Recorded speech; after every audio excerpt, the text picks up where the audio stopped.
welcome back to the Fight Game. Man, appreciate it. When you get a phone call to sort of step in, it's not the first time it's happened to you to step in on short notice. It's one thing, but to get a phone call to fight a guy like Anderson Silva, the sort of name you always wanted to compete against, is it excitement? Is it, well, am I prepared enough? What are the emotions when you get that phone call? Anderson wasn't a fighter that I ever thought I was going to compete against, so he was never my weight. So I never was like, oh, I always want to compete against him. He was somebody in our sport that we looked up to that really didn't have to talk the trash. He really let his actions speak for him, speak for himself, and he was just a pure martial artist. So I always had a lot of respect for him. I thought he was one of the goats of MMA, and I was just itching, and I was just thinking like, what am I going to do with this combat sport thing? And I started back training and try to push myself, kind of like doing circuits like I would do in the actual training camp to see where my level was at and see where my passion for the sport was at. And I did that a couple of times, and, I'm like, man, I haven't pushed this hard since, like, I was training for world championship fights. And I did that, and I started thinking about, like, my coach Duke Rufus, that passed away. I started thinking about, like, that's the last time I really trained like this. And then I just kind of, like, almost felt his spirit a little bit in the gym. And it was like, you got more fight left in you. And the next day, Nikisa asked me, he was like, what's this post about that you posted that said comeback season? And I said, I'm training for the unsigned fight. And he was like, hit me tomorrow. And I said, what's going on? You wouldn't say hit me tomorrow if it wasn't nothing on something on the radar. So we linked up, talked about the fight. I love the matchup. It's something that motivates me right now in my life. I don't want to fight these young up-and-coming fighters that want to say that they beat me to build their resume. I want to fight somebody that puts me in a position where I can, be a legend in the sport. And obviously there are no names quite like Anderson Silva in combat sports in general. So when you look at him as an opponent, right, obviously he's an older guy, but that's okay. What are you expecting from him? Because he can come out there and sometimes he can sort of just be very technical and very, A and B, but or sometimes he can come out there and put on a show and be flashy. Do you think if he's going to come out there on this platform, that's the answer we're going to get? What are you expecting from him? I'm expecting the best. I'm expecting him to come out and do what he does best to feel his best, and I'm assuming he's going to be at his best. And if you ever prepare for somebody and expect anything different, you kind of setting yourself up. So I'm not going to say exactly what I think he's going to do, because that's clearly going to say what I'm going to do. But at the end of the day, I feel like Anderson's going to be at his best. And you said, reinvigorated in combat sports. Where do we go after this fight? Obviously, you want to get through Anderson, but you think you're back here for a series of fights now? Do you think you're back here for the bigger fights, the big names if they come up? What are you looking to do in your combat sports career following this one? I'm looking to get some notice on the fight. I'm looking to not jump into a fight on short notice. I'm looking to get a full camp dedicated to an opponent, and I feel like this is not a warm-up fight by any chance, but it's just getting my juices back flowing. And I feel like just the circumstance that I was in, I was already in London, I was already training, I was already filming a movie that was a combat sport movie, so most of us was training to just get in shape for the movie. And I had started training with Michael Venom Page anyway, so what better person to get ready for Anderson Silva than somebody that's elusive like that, same size, same build, and he's a student of the sport where he can kind of mimic that. So I just hit my squad up and told them, hey, we fighting. And everybody was supportive, and I stayed in London, finished out the movie, finished out the camp there, and I flew into Miami, and now it's time to go crazy. We've been covering you for a long time, even back when you were in the UFC, you were asking for Nick and George and all these guys, but they're all gone. People still consider Anderson maybe one of the biggest stars, even in MMA. Back. So outside of fighting for a world title or Joshua or Paul, is Anderson just the biggest possible name that you could have gotten for a fight like this? I mean, it definitely helped with me saying yes. If they would have said, hey, Tyron, I got this young spunky, piss and vinegar, young buck that's, growling that want to fight you in 2 or 3 weeks, the answer going to be no. One, they're not going to have the name recognition to really get the pay that we need to get to fight these types of fights. And also, it just don't excite me. Anderson Silva is a fighter that excites me. And winning a fight, especially if you do it in devastating fashion, I feel like that's a career-boosting victory, And we have a short-term memory in combat sports. You go out there and smoke Anderson Silva and people forget about all the lessons you learned the years before. Can I ask, because in the current landscape of MMA, kind of the criticism is there's not a lot of stars. Like I said, like you and Anderson might current UFC champion. So I guess, what do you think, I don't want to say the problem, but like I said, the landscape of MMA might be lacking superstars these days? I mean, I feel like Anderson's class was kind of like the uncles to us. You know what I mean? They were old enough to be, not like brothers, but young enough not to be like dads. But we were kind of the dads to this generation, and they're doing what we did because they think that's what they need to do to make money, but they really need to find out a way to position themselves, have their own brand, and push that. Because there's a lot of people, there's very few brands that's like, this is what Cowboy Cerrone is, this is what Jim Miller is, this is what Tyron Woodley is, you know what I mean? And everybody that outside of that kind of built a character like a Conor or a Ronda or something like that we was down for. So now you got people that are just doing what they think they should do to make money, and real recognize real. You're not gonna buy into that. It's not as authentic. Just last one for me. We spoke to Macy Barber after her big win. She talked a lot about Duke and Ben, what they went through this last 12 months. So I guess for you, I guess you might even be closer to those two. What has the last 12 months been for you, like, given what happened to Duke and what Ben went through? I mean, perception of time. Time is not guaranteed.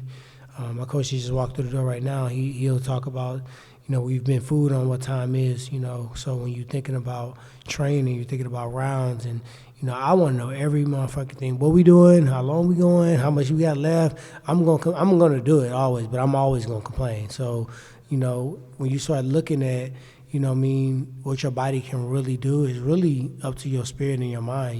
Your body may say today, I can do a 6-minute mile, and tomorrow I may want to sit on the couch, but you can make yourself do what it needs to do. So I feel like for me, that's the first thing first. It's just that perspective shows that Duke left us, like, I just spoke to him the day before.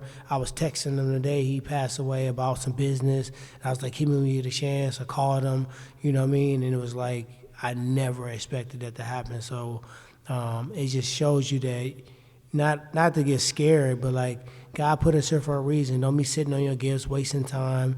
And it really projected me to really go out and do things. I put out music last week. I put out a song called Comeback Season. And this week I'm dropping a song called Legends Go In.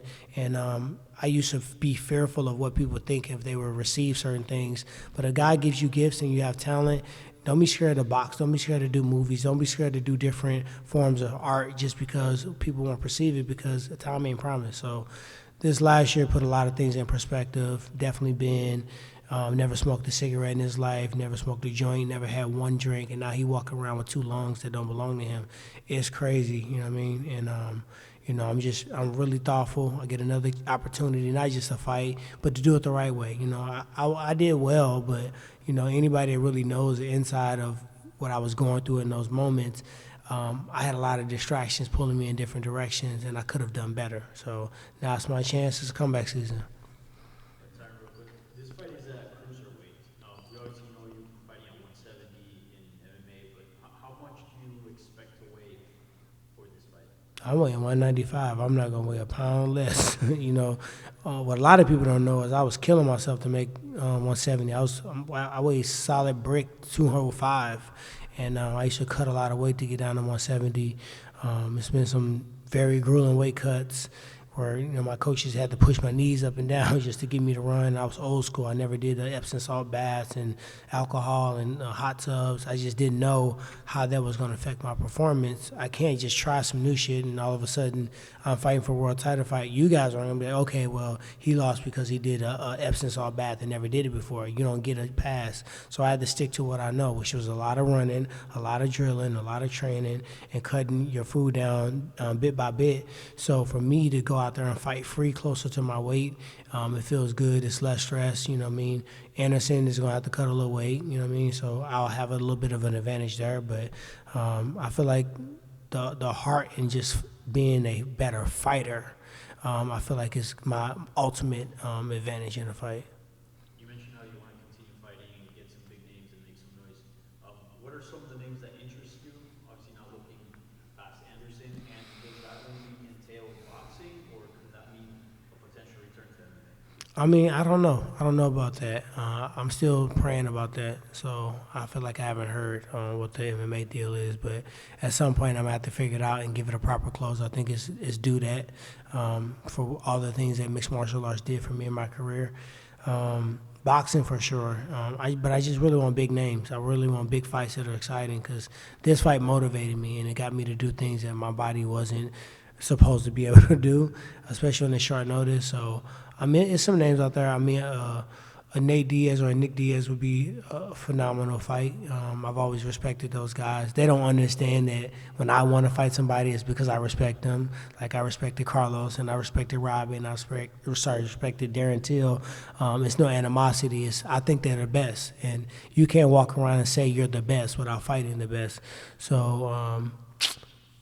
Some of these other guys, I won't even give it the time of day. They had their chance and opportunity to fight me, and it's a lot of cap in our industry. And if those fights happen, they're gonna have to come with double for the trouble.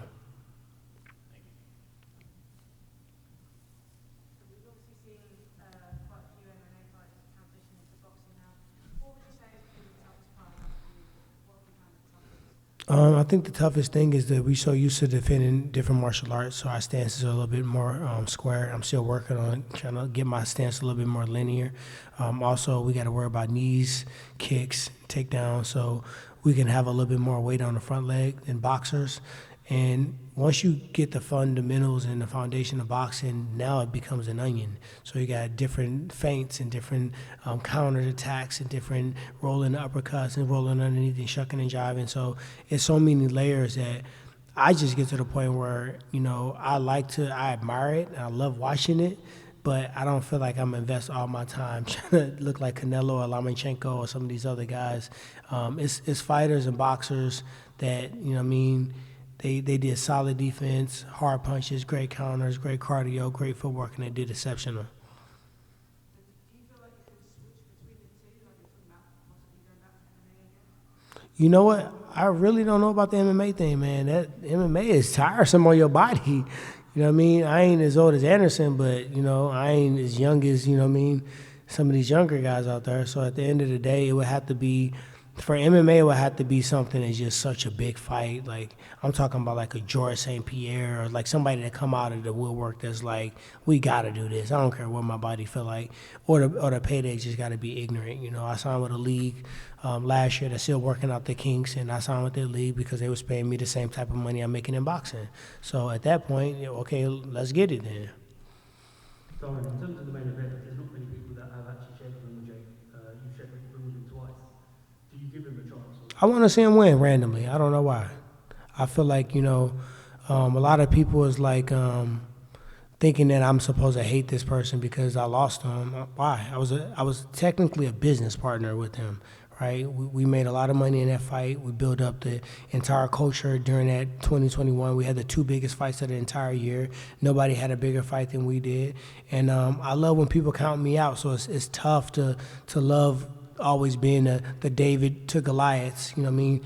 All my title fights, I was an underdog mostly, you know what I mean? Everybody counted me out. So I love to see the underdog win. I like Joshua. He's a solid boxer, but at the end of the day, I just love for people to see that God is real and everything is not. The only thing that's fought on paper is football. When you flick a football through the uprights, and outside of that, you got to go in there and you got to fight. You can't just look at stats and look at records in the past. You know what I mean? Sometimes belief and heart can change the entire outcome of the fight. You fought at 190, he's now fighting at 250.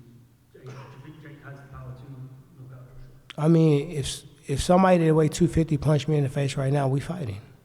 I'm not checking your record. I'm not asking your mama's maiden name. I'm not seeing your background. I'm fighting you. And I feel like sometimes you got to realize it is a boxing match, but it's going to come a point in time where it's going to become a fight.